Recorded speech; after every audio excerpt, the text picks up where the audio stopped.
and joining us on the line here is Akmal Saleh. Akmal, thank you very much for calling. Hello, my pleasure. Thank you for receiving my call. No. Oh, no, it's our pleasure. It's our pleasure. The blue light goes on the desk and we get excited because we're like, oh, someone's calling us in. Like it's. I know. That's different to most of my friends where they see my name come up and they just ignore the call. Oh, well, we're happy to pick it up for you, Akmal. Thank you. Can I call you guys every week? Oh, sure. You can. You can be a friend of the show. Great. We've got like lots, but we can fit you in. Thank you. Sound a bit tired, Akmal? No, I just woke up. That's how I normally sound, and then I'll go back to bed and feel better. Right. Oh, okay. You've got to do all your media obligations. That's why I do comedy, because you can sleep a lot. Oh, yeah. If only we were funny. If only. Thank God you're not. So, now what's really interesting about this interview is that a step aside from the comedy, you've actually done something quite interesting and compelling. Was a film which is in this short film festival titled Pharaohs versus the Egyptians. Yeah. And now, can you give us a little bit of understanding of what compelled you to go back to Egypt, your home country, to obviously show a bit more depth on the issue? Well, I was born there, and we immigrated. I immigrated with my parents when I was 11, and we immigrated because it was such a brutal system, unjust and unfair and unpredictable, and no opportunity, and the corruption was just just out there. It's unbelievable. And so everyone who immigrates from these countries, generally, not just Egypt, but all those countries who have dictators who are oppressing the majority of the people, they want to leave because it's against basic human needs to have freedom of speech, freedom of expression, freedom of religion. All those things never existed, and anyone who spoke out would be tortured and killed. The irony is that Egypt was at that time a very important place in North Africa because of its stability, and the irony is that its people were hugely oppressed and under the thumb of a dictator. Well, that's the thing, like what's one person's stability is another man's oppression and torture and injustice. That's the thing that Mubarak was put in by America and funded by America. And that's what they do. They just put in these brutal, and even sent people to be tortured in Egypt. Yeah. Their own people, or their own prisoners, including an Australian citizen. So there's just that hypocrisy there. But the reason I went was I was just inspired. I was just completely in awe of these young people. It was driven by young people. I don't know if people are aware of what exactly happened, but this was a country that was controlled. The media was controlled. Everything was. Anyone who spoke out would just disappear if they're lucky. If not, they would be tortured for years and years sometimes. And these young people, through social media, through Facebook and Twitter, and they just organized themselves without a leader, without an agenda, without anything, and it just escalated and grew and became something like 4 million people in Cairo alone the day before he fell. It was just overwhelming. So it's really inspiring. And it's led to a lot of other protests, like in Turkey and in Brazil, of course. It's happening in a lot of places it's not even a lot of places that aren't being what's the word? Televised will do. Yeah.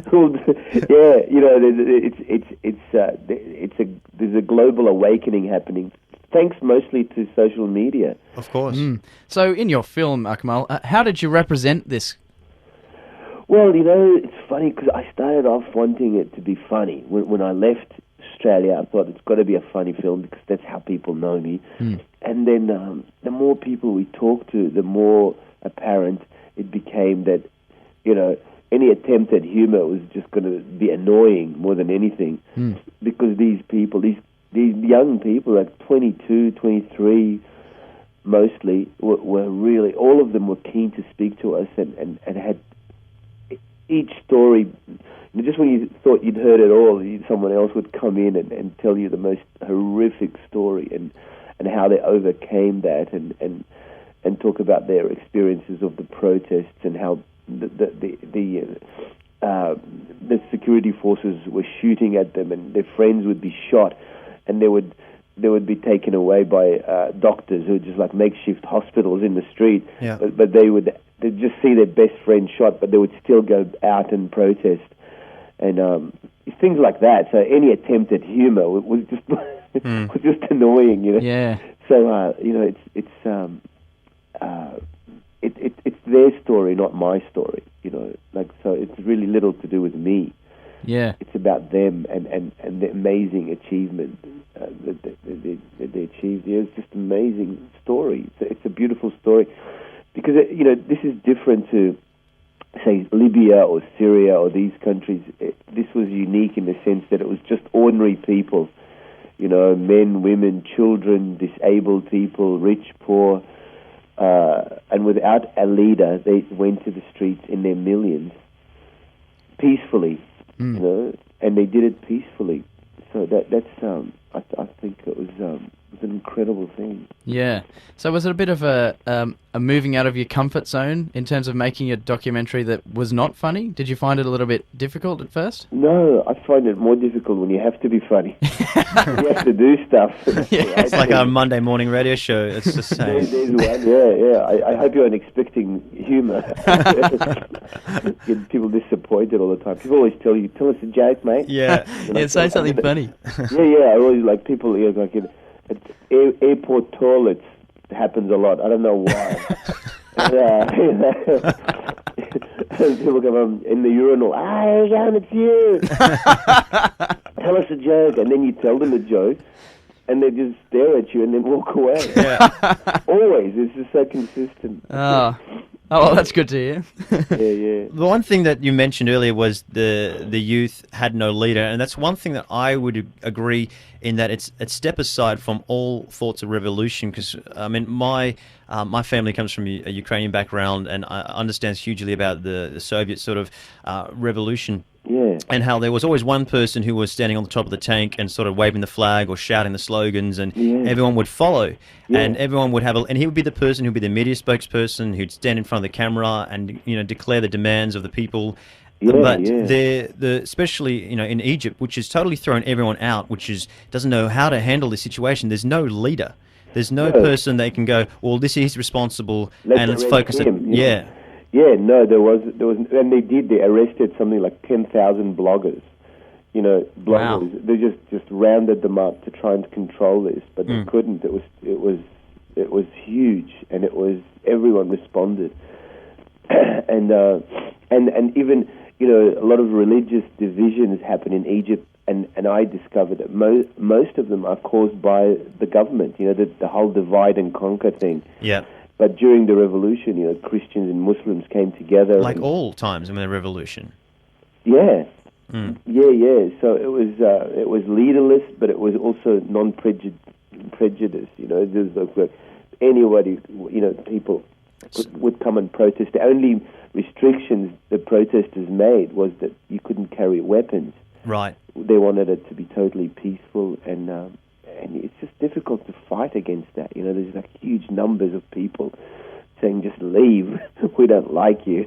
Yeah. And you can kill us if you want, but there'll be more of us coming. It's just I've never been more inspired by anything in my entire life. And that certainly will give you a greater grounding on the complexities that we think that we have in our day-to-day life.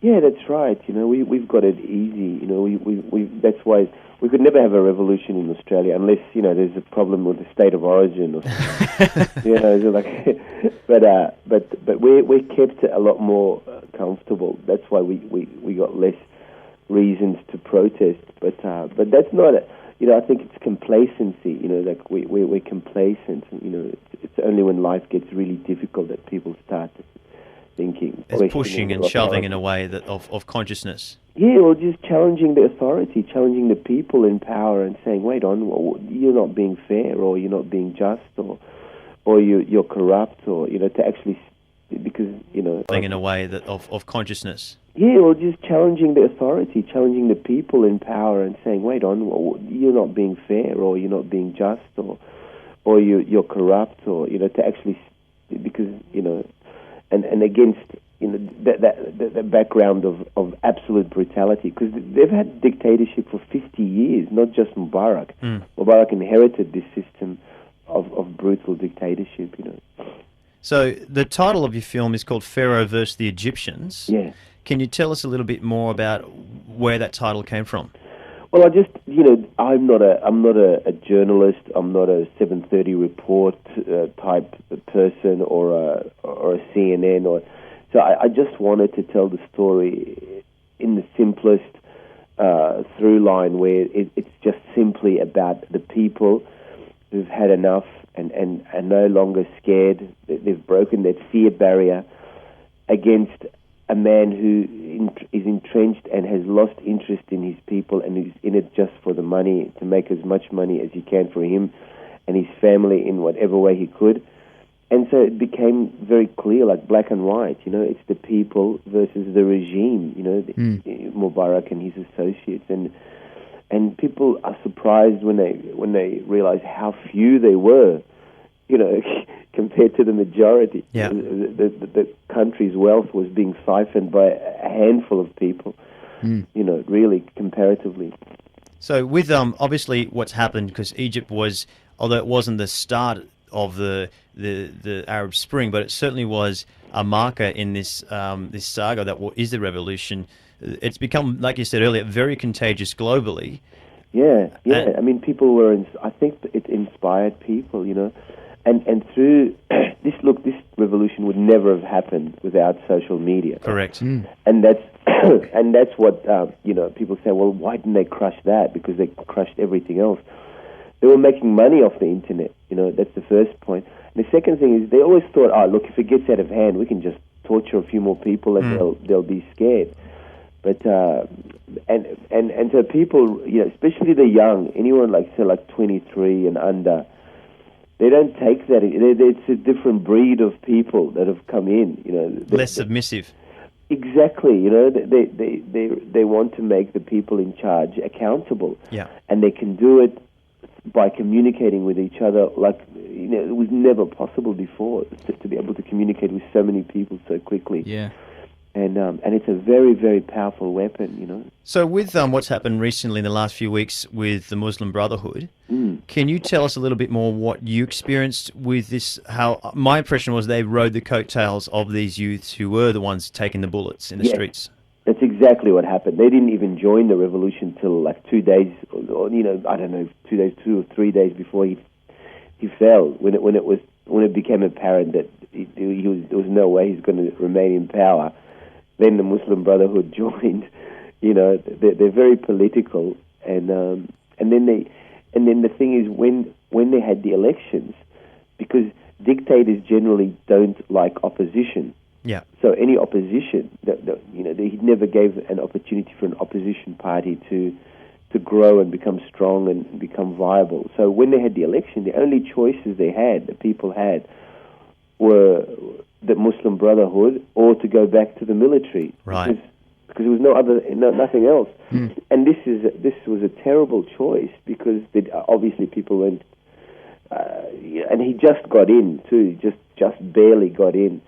And so I see this as the next phase of the revolution rather than a failure, because it was inevitable that it was going to happen. This is a party that has an Islamic agenda. Yep. And most young people aren't interested in religion. Well, it's what the West wanted to feel. I think a lot of people were saying, "We'll see what's going to happen. It's just a big Islamic, like Iran had an Islamic revolution in the early '80s." Yeah, I mean, Iran was a different time, and they really it's kind of they had a lot more infrastructure to do that, where these guys were criminals before Mubarak fell. Right. That they were considered criminals, and anyone who belonged to the Muslim Brotherhood would be arrested and sometimes killed and stuff. And then suddenly they found themselves in power, and and it's really difficult for the, I mean, what else? They're the Muslim Brotherhood. Of course they're going to push a Muslim agenda. It's in the name. Yeah. There's a clue there, And so the people went, wait on, what did we fight the revolution for? You'll basically become a tyrant yourself. Did you ever see that film? It's a really old film by Woody Allen called Bananas. No, but give us a heads up. You should check it out. It's Bananas, about, yeah? Woody Allen accidentally joins the rebels in South America. Right. And they topple this brutal dictator, but then the rebels' leader takes over and becomes a worse dictator. And he says things like, people have to change their underwear every 2 hours, and to check, you must wear your underwear over your pants.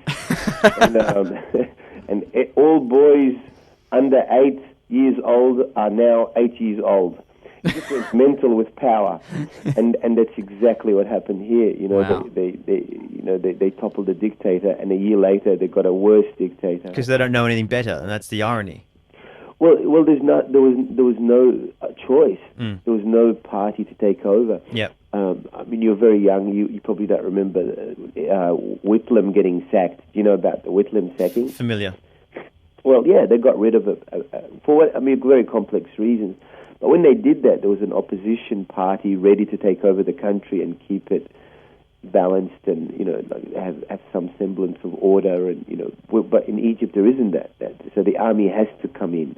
Yeah. The only power in the country is the army. Well, that's the same with Pakistan, I guess, in similarity. Yeah, there are similarities there for sure. So your film is now going to be at the festival. So can you tell me what the festival is on in Parramatta, actually? It's only locally here. So it's on the 12th to the 14th of September this year at Riverside Theatres. Yeah.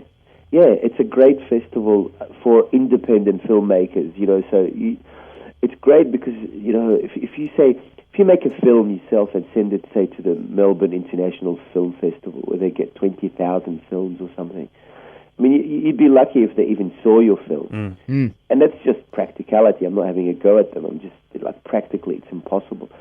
Where this is a far more personalized festival run by a really amazing guy called John Simpson, who's he was an actor, but he's very passionate about films and takes a very personal approach to it all. So it's very, very different to any other film festival. Yeah, sounds very, very interesting. Yeah. Now, Akmal, I have to ask this because I'm a big fan of yours. Yeah. Have you got any new comedy projects in the making? Oh, comedy projects. Yeah. Yeah, I'm going to sell this as a comedy. Just add a laugh track to all the torture scenes. Geez, he's changed a bit. Oh God.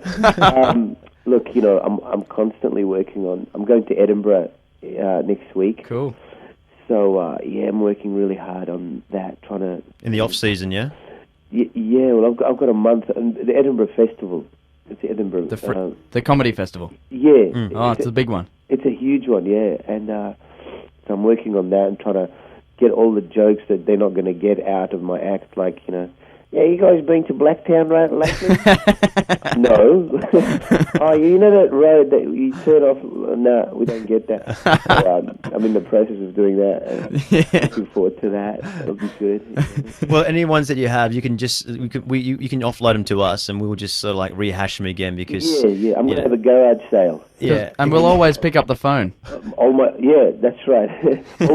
Everything about Akmal's act has to go. Come on, it's out the door. It's got to go. We're going out of business. You can take advantage.